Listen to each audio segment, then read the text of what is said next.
is about around 2 seconds. That's usually okay.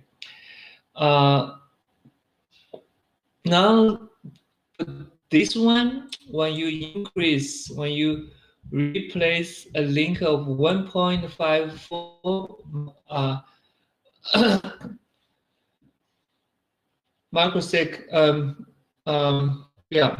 megasecond to increase to 15.4 megabits per second, then this is the huge increase in terms of access link. That's a huge update on its bandwidth. Okay, so that's the cost is not cheap. To increase access link speed, this solution, yeah, it's okay. We have significantly reduced the time delay. Yeah, so the 2-point-some seconds is tolerable, but the invest is a lot. Okay. Now we look at another solution. So another solution, we still use the same set of parameters. We still keep the old access link rate 1.54 megabits per second, and the LAN utilization is still 15%. Then you can see now we add a local web cache. We say local web cache works like that.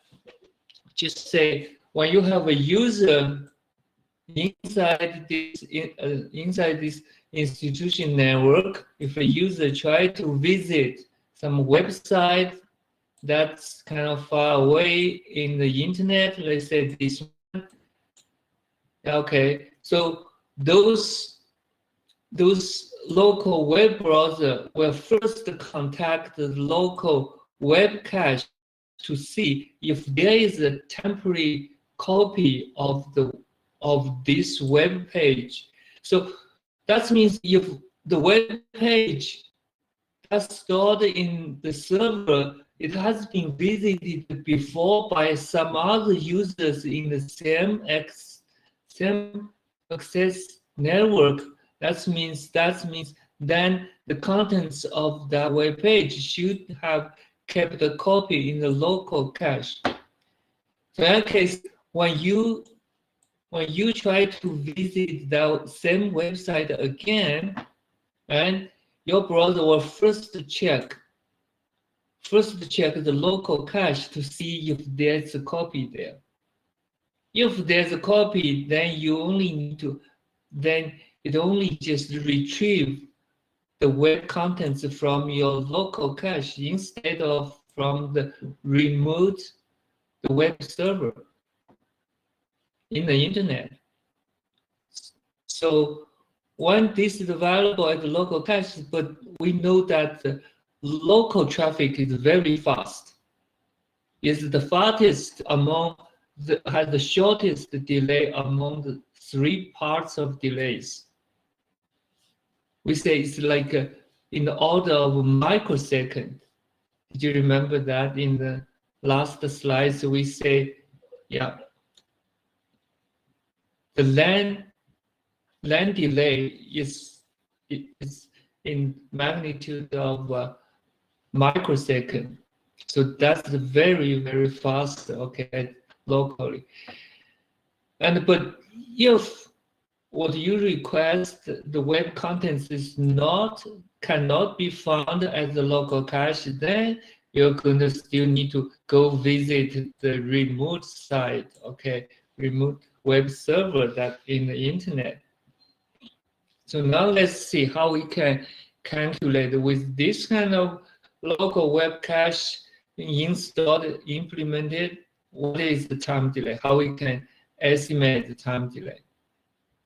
Okay, so let's turn to the next page, then we can see that.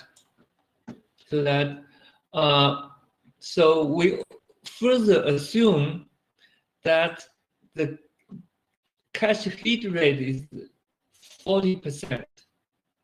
Yeah. So that means 40% of requests satisfied as a local cache. That's just say, or in other words, we can say when you are a user try to visit certain website in the internet, there is 0.4 probability that you can find a copy at the local web cache. There's a 60% or 0.4 probability that you cannot find at the local cache, so you need to go visit. In that case, that you have to retrieve that web contents from the remote web server. Okay, I think that's the 0.4 is, yeah, it's very reasonable estimation. Or sometimes we can estimate higher. Okay, so probably have like it might be just 50% or more than 50% of chance you can find those web contents at the local cache. Yeah. So in this case, then we say, since, remember, okay, when you have a local web cache installed, that means many or have the significant percentage of the requests being satisfied locally. So that means that will reduce the traffic at the access link. Okay. So in this way, actually, it's reduced locally. So that means even for the 60% traffic, we need to go to the internet. Then for those traffic, the access link delay will also be reduced. Because the access link, on the access link, the traffic has been reduced. Since 40% of traffic is satisfied locally, so initially there's 100% traffic we need to go through this access link, but right now has been reduced to 60% traffic. So that just means we not only, some of them, we do not need to go to the access link and do not have the internet delay, which has 2 seconds. But for the other 60%, we also reduced the delay caused by access link. So that's so you can see that. So now you can see the access link utilization. Not only 60% of requests use access link. That's because 40% of requests has been satisfied locally. And then the data rate to the browser over access link is equal to 60% times 1.5 megabits per second. 1.5 megabits per second comes from, if you go to previous, I think the average, so it comes from here. Yeah. It comes from here. It says average request is per second. There's 15 requests. Okay, each request there's 100 kilobits per request. So when you multiply these two numbers together, it's 1.5 megabits per second. Okay, let's go back to the next. So now you can see you can estimate the data rate that need to go through the access link, which is only have been reduced to 0.9 megabits per second. We know its link bandwidth is 1.54, so 0.9 is way smaller than this 1.54. Okay, the utilization of the link is only like close to 60%. So that means the delay. So that means we can say there's no traffic jam at the access link. So basically we can say access link, how can you get 2.01? Where is 2.01? Why there? Yeah, just wait. Okay, be patient. We're gonna go to that. Okay, so on the link utilization only 58%. So that means now link access link will not be the bottleneck anymore, since that's okay. So now we have the total delay. Then we can say 0.6 time delay from original server. So the original server just say the remote web server. Then plus 0.4. So that's 60% of traffic need to go to the internet. 40% of traffic just satisfy locally, to satisfy local cache, which so 0.1, we know that local then very fast. It's like a millisecond here. So 0.4 times millisecond, then 0.6 plus 2.01. How to get 2.01? Yeah. 2, there's a 2 is the internet. Okay. It should be 2. Okay. So 2 is the internet delay. We say the internet delay is 2, right? So there's a 0.1. 0.1. Let me see. Okay. Let me go back to here.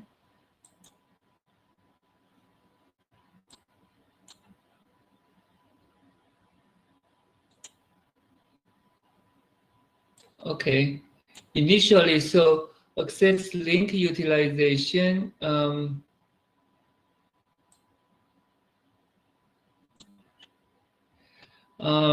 So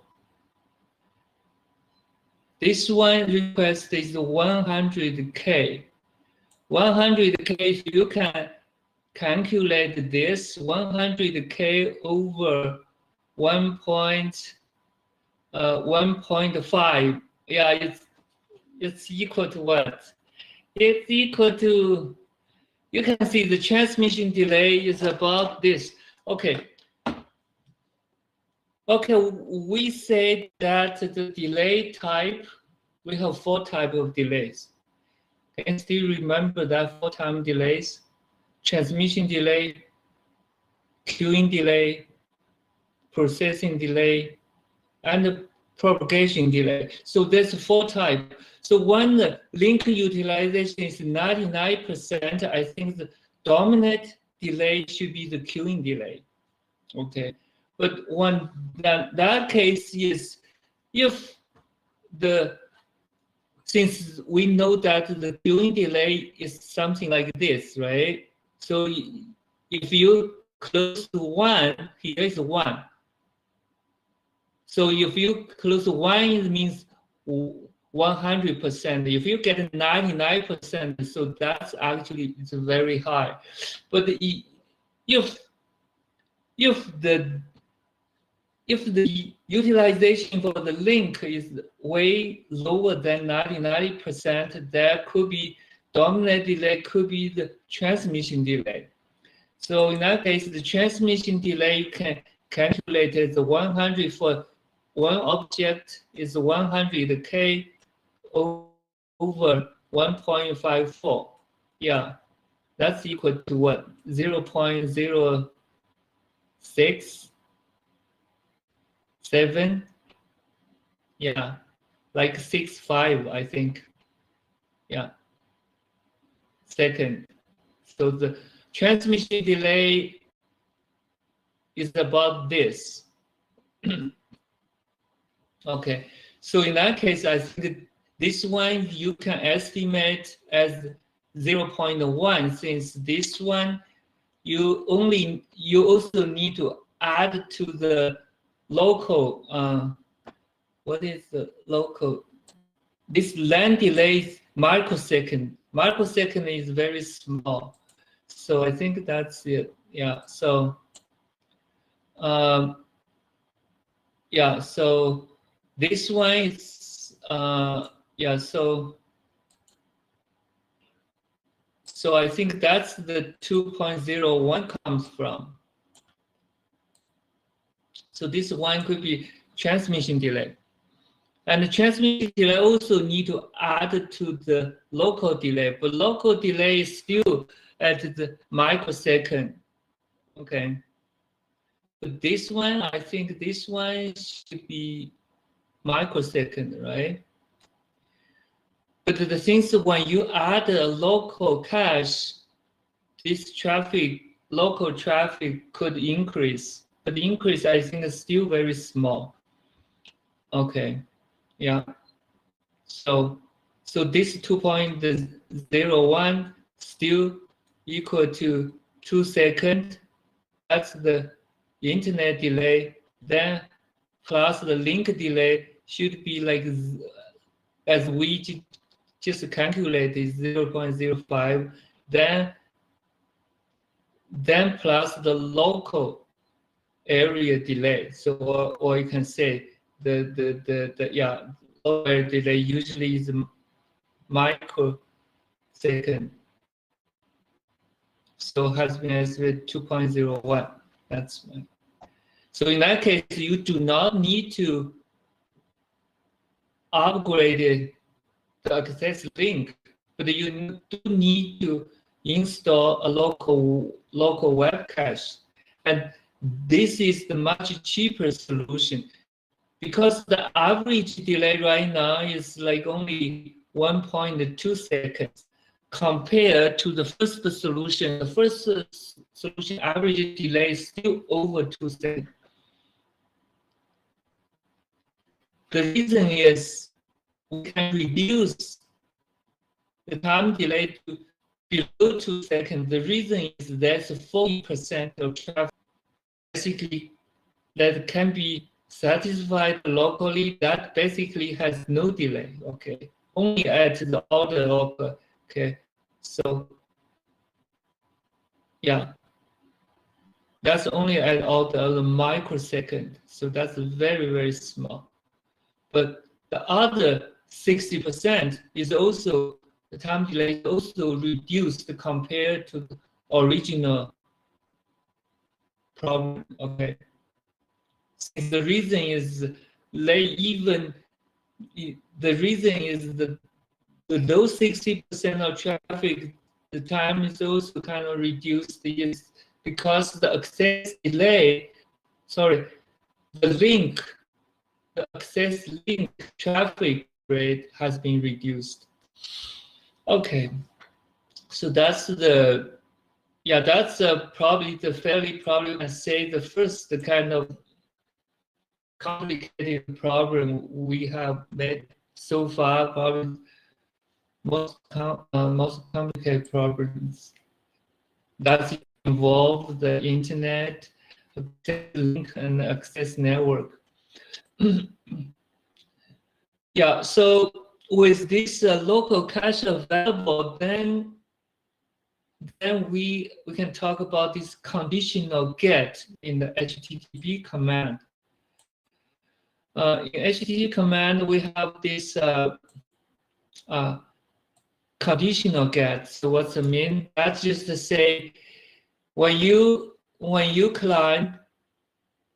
the client try to visit a certain website, the web server located it's in the internet, and the first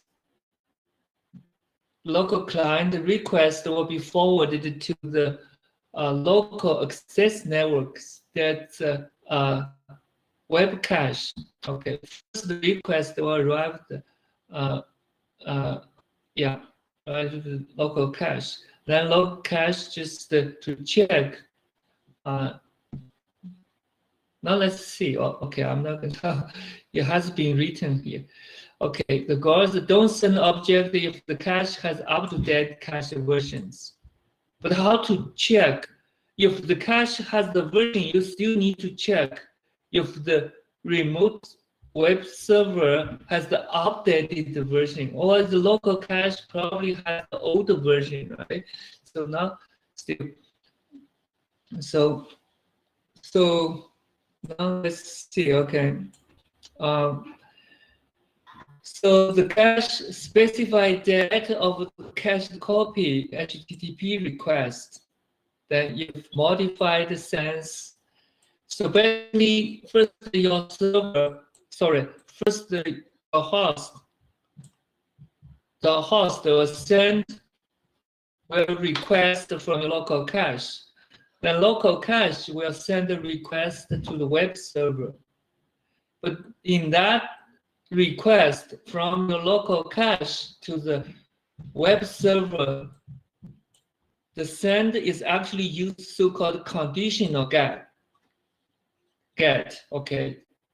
That means your local server, let's say you send a request. Okay, you send now it is today's date is like February 1st. Okay, then you try to visit a web server. Then first the request will go to your local cache, local web cache. Then local web cache it happens that there is a copy installed there, but the copy is the date that that copy was saved is actually January 31st. That was saved yesterday. So in that case, then local cache will send a request to the web server, say, do you have a copy that be newer than the January 31st?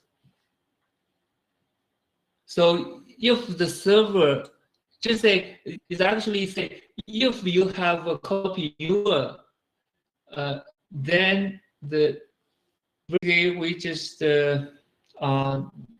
covered like concepts. We discussed the non-persist and persist HTTP, and also we know HTTP need to invoke the TCP protocol below the application layer. That's in the transport layer. Yeah. So yeah, and also we know like HTTP, if you in order to have application layer protocol, you need to have a port number to communicate with the lower layer. For HTTP, the port number is 80. Okay, for HTTPS is 443, I think, but HTTPS is not discussed here. It's I think it's in the network security chapter.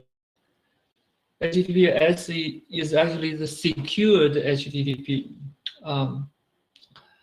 So, and also we talk about the web cache that installed as a local access network can greatly reduce the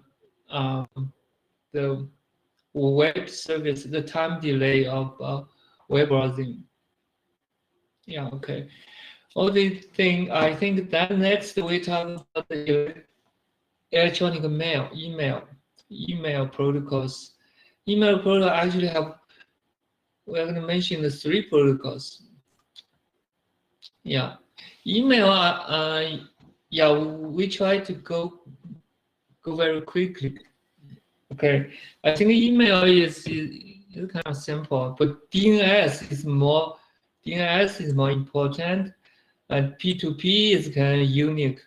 So now let's see. This is the email.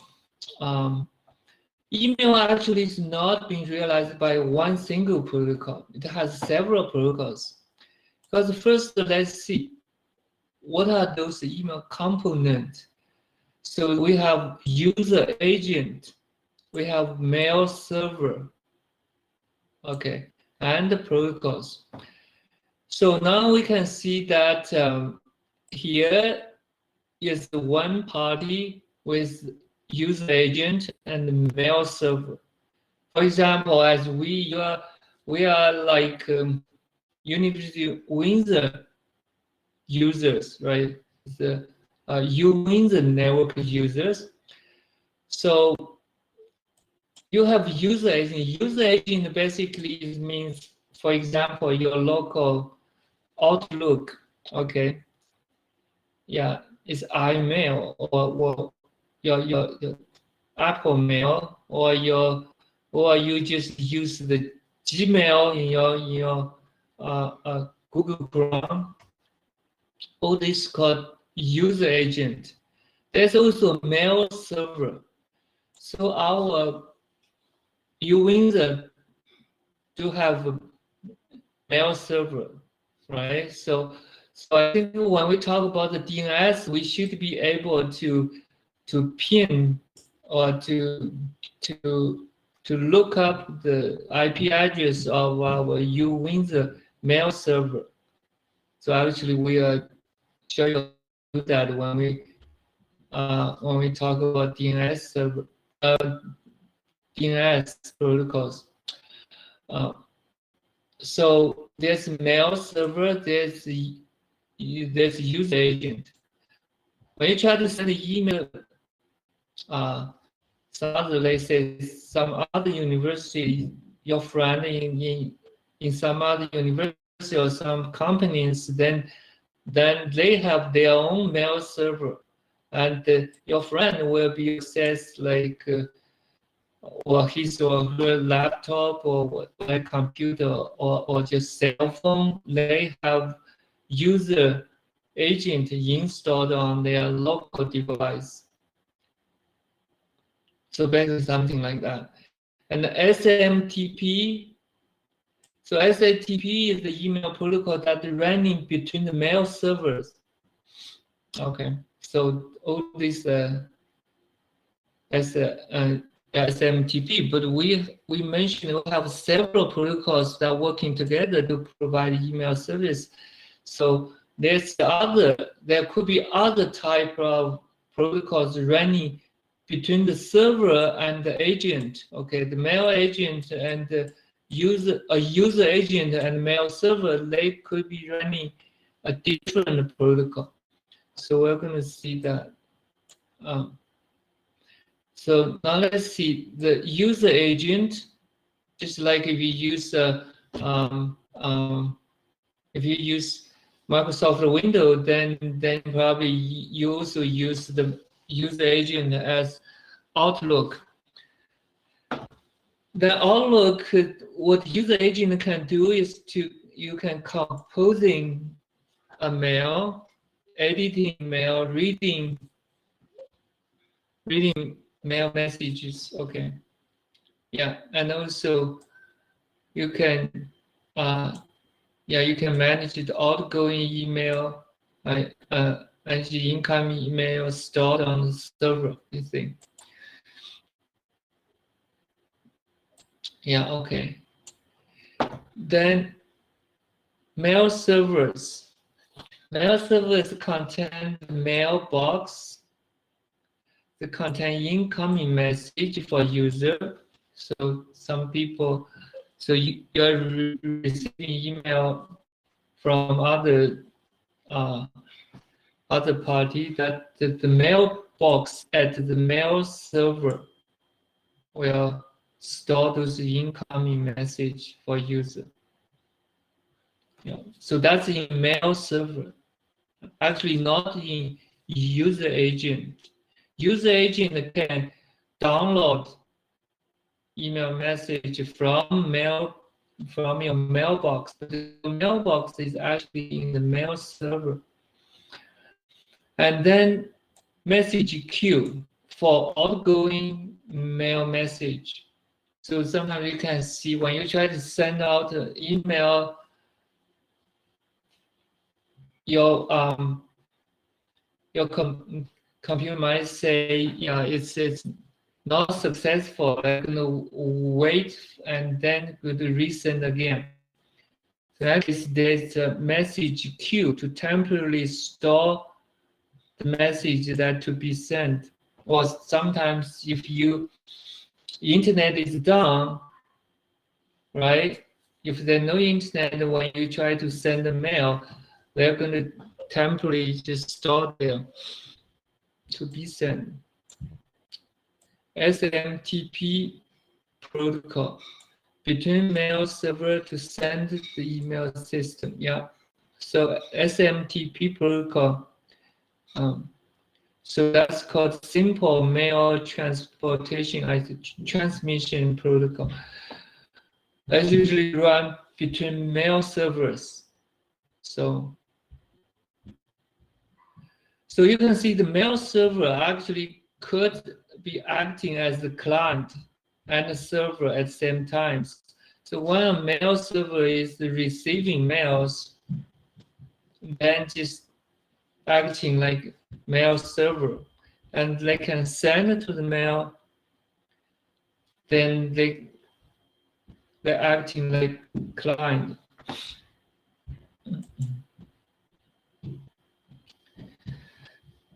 Yeah, so this SMTP protocol is being standardized, documented in the RFC 2821.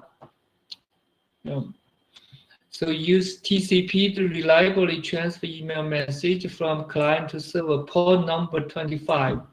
So you can see HTTP, what protocol is used by user agent to communicate with mail server? Yeah, that's a good question. We're going to talk about that very soon. Okay, just in the next few slides, we're going to mention there are several options several protocols can do that. Use TCP. We say, I think in the beginning of this chapter 2, and we mentioned like TCP can provide the reliable data transfer. So email do require a reliable data transmission.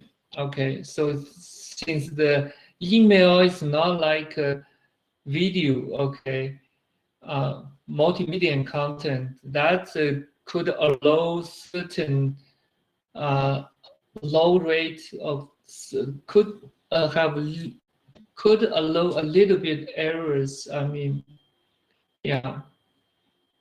But for the email data transform or transmit the document file, so those you have to use the reliable data transfer. So that means the transport layer, you got to use TCP, you got to use UDP. UDP has no service for reliable data transfer, but TCP do have the reliable data transfer. 3 phases of transfer, yeah, handshaking, transfer of message, and closures. So yeah. So that's basically for the TCP is always like that. TCP have a handshaking state, or say establish of that pipe. Do you remember when we talk about HTTP? We said that command and response machine like HTTP. Yeah. Okay. So now we can see that's from.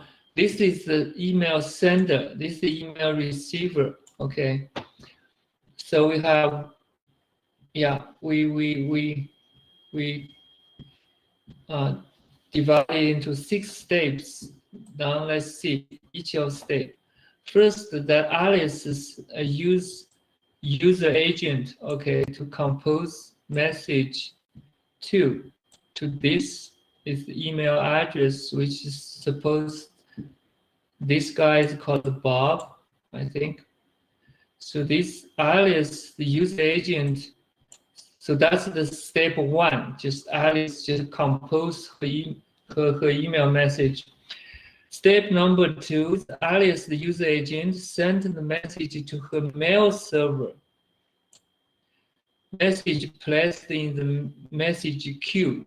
Okay, so that's step 2. So this is Alice's mail server. So if Alice is, let's say, our Uwin's student, and she sent the email used her university account, so that means that her mail server should be our university mail server. And then step 3 is the client side of SMTP opens TCP connection with Bob's mail server. Now let's say we send to another, let's say another university, okay, let's say some other university, whatever university, then that university, then the SMTP protocol will be running between the two mail servers. You win the mail server or Western University's mail server, okay? So step 4 is actually the SMTP client sends the message over the TCP connection. But in step 3, you can see SMTP should invoke the TCP protocol at the lower layer, at transport layer, to establish a TCP connection with the other mail server. And then step 4 is just once, since we know TCP has like the 3 step, right? Handshaking and transmission and closure. So first, then step 4 is basically that email message start transmission. And then step 5, Bob mail server places the message in Bob's mailbox. Yeah. Then step 6 is Bob invokes his user agent to read the message, or you can say his user agent will put down his or download the email from the mail server, which from Bob's mailbox located at mail server. Yeah, so that's just complete this one email sending and reading at the receiver end. Yeah, so this is the simple SMTP interaction. Okay, so I'm not going to go very detailed on this, since this is yeah, it's also so SMTP final words. So this one is still not like HTTP. HTTP has a very clear command, but yeah, SMTP also have a few, but it's not, in our textbook is not being treated as the detail as the HTTP. And also, more importantly, I think the HTTP protocol is probably currently the most important, most popular used protocol right now. Okay, so SMTP uses the persistent connection. So we know we should now know we should understand what persistent means, right? So persistent means that link, TCP link being established, that the whole email transmission completed, then the TCP connections can be closed. We're not going to, just like we talk about HTTP, if one web page contains multiple objects, then for the persistent HTTP, you just open one TCP link. So they keep open until all the objects have been transmitted. Then the TCP, then TCP is closed. SMTP requires message to be in 7-bit ASCII code. This is server use this to determine the annual message. This is basically coverage return. Okay, line feed. So that's sorry. Comparison with HTTP. We say HTTP is the poor type. HTTP, but basically you most likely you're going to pull the contents down. You're going to download that contents. SMTP is to push, to send, to upload. Okay, so both have ASCII command. HTTP, each object encapsulated in its own response message, as multiple objects sending multiple part of message. So mail message format, SMTP protocol for exchanging email message. So there's a header, there's a body. Yeah. So this is actually at the application layer. Okay, just this message header, message body. The headlines, which include this to destination email address, from source email address, subject. Okay, yeah. Body, the message, just message contents, like hi Bob, yeah, something you can say, okay, whatever Alice wish to convey to the Bob, so, and with some kind of salute, and so that's compose the whole email. So now you can see we come to what kind of protocol being used between user agent and the mail server. Okay, so while at the sending end, between user agent and the mail server, we can use SMTP or HTTP. So you can see SMTP being used, we said SMTP being used between the mail servers. It actually can also be used between the sender's user agent and the sender's mail server. Okay, so SMTP, HTTP, that means one of these two protocols is needed to work between user agent and the mail server at the sender side. You only need one protocol. It doesn't mean both SMTP and HTTP has to be used. No, just one of them. Okay, one of them is enough. Then between the two mail servers, you definitely, there's no other choice, just use SMTP. But at the receiver's end, between the mail server and the user agent at the receiver's end, you have a few more options. Either use POP or IMAP or HTTP. Okay, you have three choices. You only need to choose one.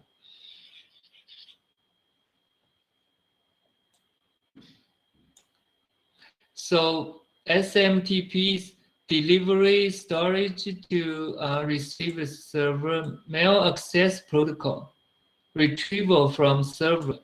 You can have POP. POP is kind of old. Now we call POP 3. POP post office protocol, and IMAP, Internet Mail Access Protocol. This one, IMAP, is kind of more complex than POP and provide a more flexible service than POP3. And also we have HTTP. So right now, I think HTTP work between the user agent and the mail server for both the send and the receiver end is getting more and more popular. Yeah, use HTTP, for example, use the Gmail. All these just use HTTP between the sender user agent and the sender's mail server, and also between the receiver's user agent and receiver's mail server. So we all use HTTP. Let's see. So those are just the POP3 protocol. So I'm not going to go to the detail. Okay, since I think just you can read in the textbook, but textbook is also a little bit more detail. And compare. There's a comparison between the POP3 and the IMAP. Okay, so that's it. We're done with the email protocols. So now we have moved to DNS. DNS, most internet users, just the users, okay? And users usually they do not know much about DNS, since DNS looks like does not appear, does not have like directly usefulness to the end users, but it's actually the very, very important in the internet to make the internet communication working. That's one of the top it's a link of top importance. So definitely we need to talk much detail. So DNS is so named, it's domain name system. So basically it's to, for example, if you try to visit a website, you type, let's say www.google.ca, this name actually, when you type into the address bar, then this DNS are responsible to, this one has to be translated to IP address. What you're typing is actually an IP address. Okay. And also you're typing in your web browser. Your web browser is using HTTP protocol. So that means your web browser will use what you type the URL address, which is being translated to IP address, and also plus the HTTP port number, which is the 80. And with these two informations, just IP address plus the port number, then it can locate it, your web server just somewhere in the internet with the IP address that being, you typed, being translated, and then along with the port number, the correct port number. So that means that's just means that what you are typing is actually a web service request, a request for web service, and then that web server will do the proper will respond properly. Okay, either your request contents, if they are, they're going to return the contents, return the objects, or if not there, they're going to return certain status code, something like that. Okay, so now let's see, people, many identifier. Okay, so for the people, we use identifiers like SSN, that's social security number. But in Canada, we use SIN, a social insurance number. I think in United States, they say social security number, so they have SSN. Or you can use people's name to identify the people, or passport number. All these are the person identifier. The internet host, the routers, each of them has IP address. So we use the IP address to identify a host, a router. Okay. And also a name, like www.yahoo.com. that are used by humans. So actually in the URL, you can type in either IP address or the name, okay, like www.yahoo.com, or you can type yahoo.com's IP address. It also works, okay, both ways works. Then how to map between IP address and the name and vice versa. Now we come with the solution of the DNS, domain name system.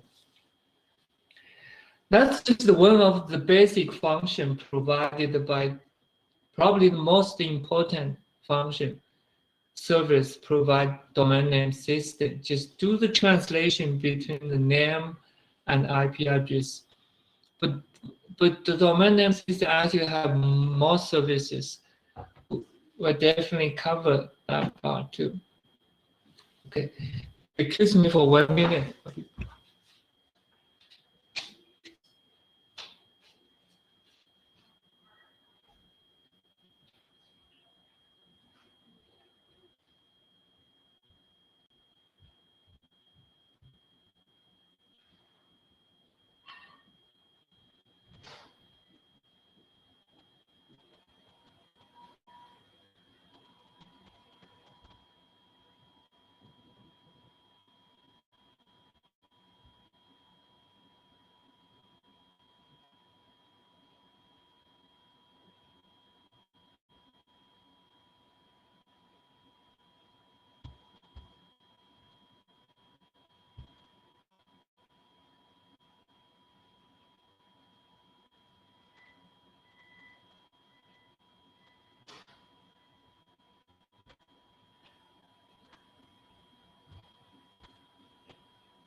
Yeah, okay.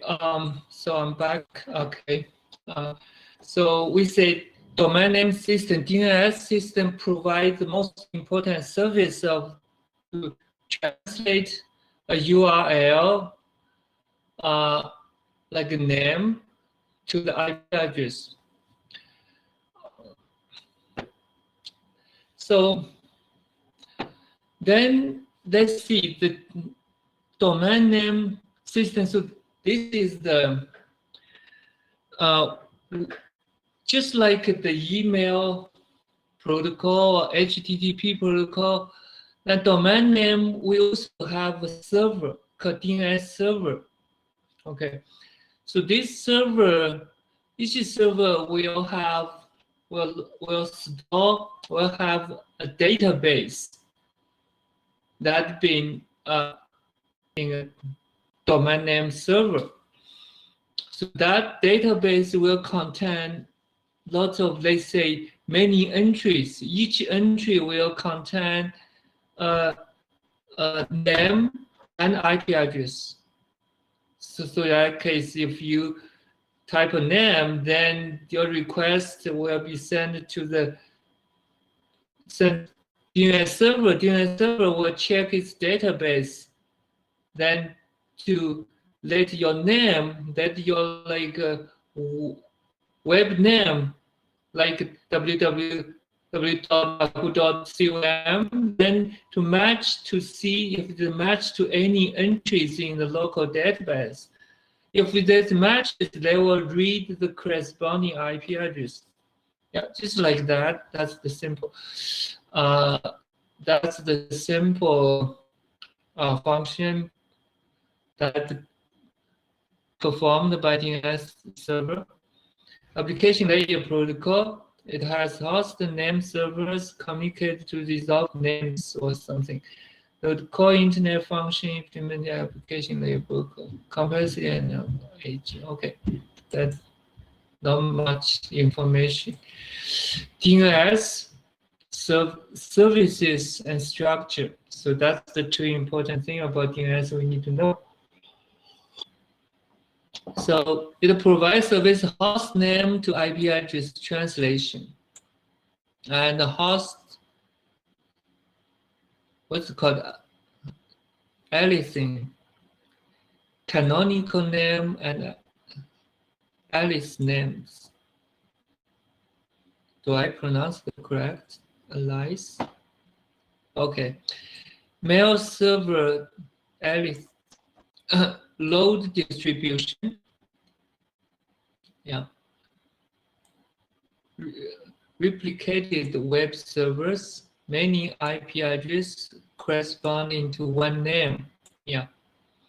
So load distribution is also, yeah, it's a good. For example, there have could be like this. Okay. You type a name like Google.ca is suppose that then there's many servers. I mean physical servers. This yeah. So there's many physical computers. Okay, that's been acting like Google server, web server. So those one could have multiple IP addresses. So that means just say one web name could correspond to multiple IP addresses. So how this can be do is called the load distribution. Load distribution, that means based on your request, probably your first request, then DNS, but DNS has to translate your name to a specific IP address, right? So if there's a multiple IP address corresponding to one name, then how DNS is going to translate to, they should translate this name to which IP address, to what IP address. So that's then basically DNS need to have some kind of policy to balancing the request between the multiple like different IP addresses which share one single name. So this is kind of advanced topic, yeah, called load distribution. I don't think we talk much about this, but I guess you probably just know a little bit, know what it means. Why not centralized DNS? Single point failure, traffic volume, distance centralized database, and maintenance does not scale. So the DNS actually, we know it's a structure, is distributed structure rather than a centralized structure. The centralized DNS just means like whole internet. We have one big, huge DNS server. So it will store, have a huge database which will contain like all the IP address, all the pairs of all possible IP addresses and all the possible names. So all the global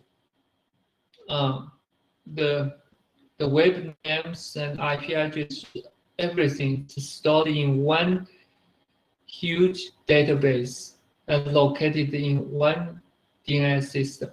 So that's not true. Okay, that's probably can save lots of other issues, but it's physically it's not.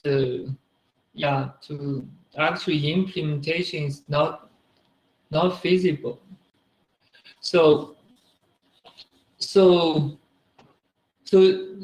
because that will first, that could, if the central system, central DNS system is down, then the whole internet will be out of work. Yeah, it will be done. And the traffic volume, then the whole world, the request for the DNS request will all send into this central system. So that's too much traffic. Okay. And also, in that case, where did you locate this? Where did you place this DNS system in the whole world? I think and even when you fix one location, then definitely there exists many countries or places which are far away from that central DNS system. To them, that's just it's not good anyway.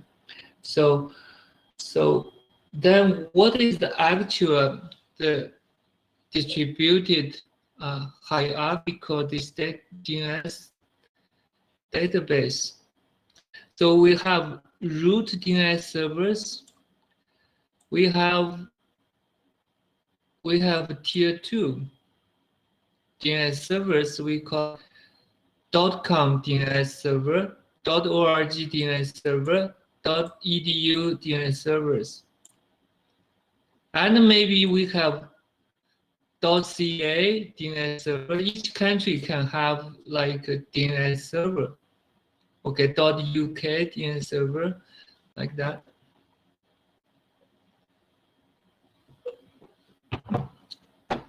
So, and then from the tier 1, tier 2, tier 3, let's say tier 3, we have specific ones.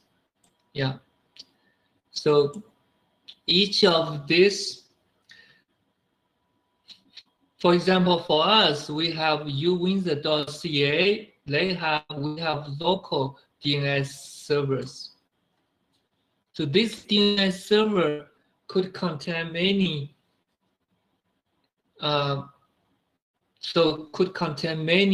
items, contain many entries of this web name, the web address name, and IP address. Okay, so in that case, when you say if you use, let's say, our university network, you try to visit google.ca, most likely, yeah, this google.ca with its IP address will be stored in our uWindsor DNS server. Because there's so many uWindsor users visited that website, then this DNS translation entries should be stored in our local uWindsor DNS server. So DNS server basically just store that the uWindsor network users often used. Okay, they probably first acquire this google.ca and IP address from somewhere else. The DNS server at the google.com, and then this is very similar to HTTP case, like local web cache. Okay, the DNS, our uWindsor local DNS server will make a copy stored locally. Okay.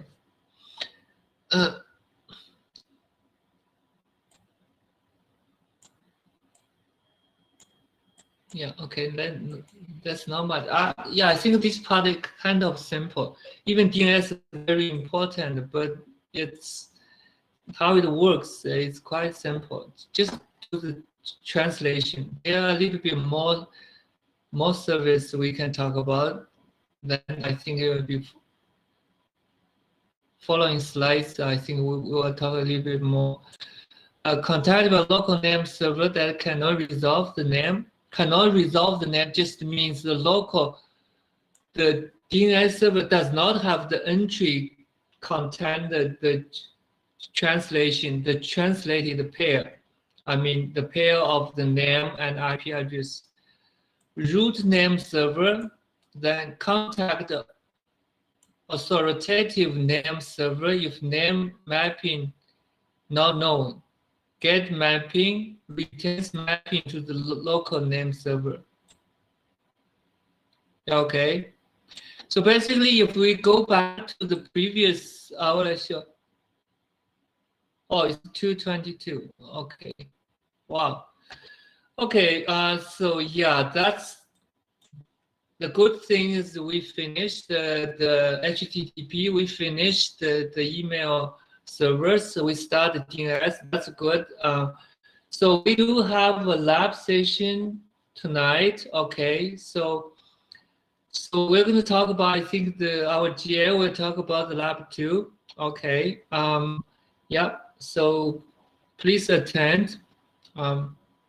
There's no attendance. Okay. I mean, yeah, no attendance taking, but I still like encourage you to be present. Okay. Thank you. Yeah. So I will see you on Wednesday. Thank you. Bye. Thank you. You take care.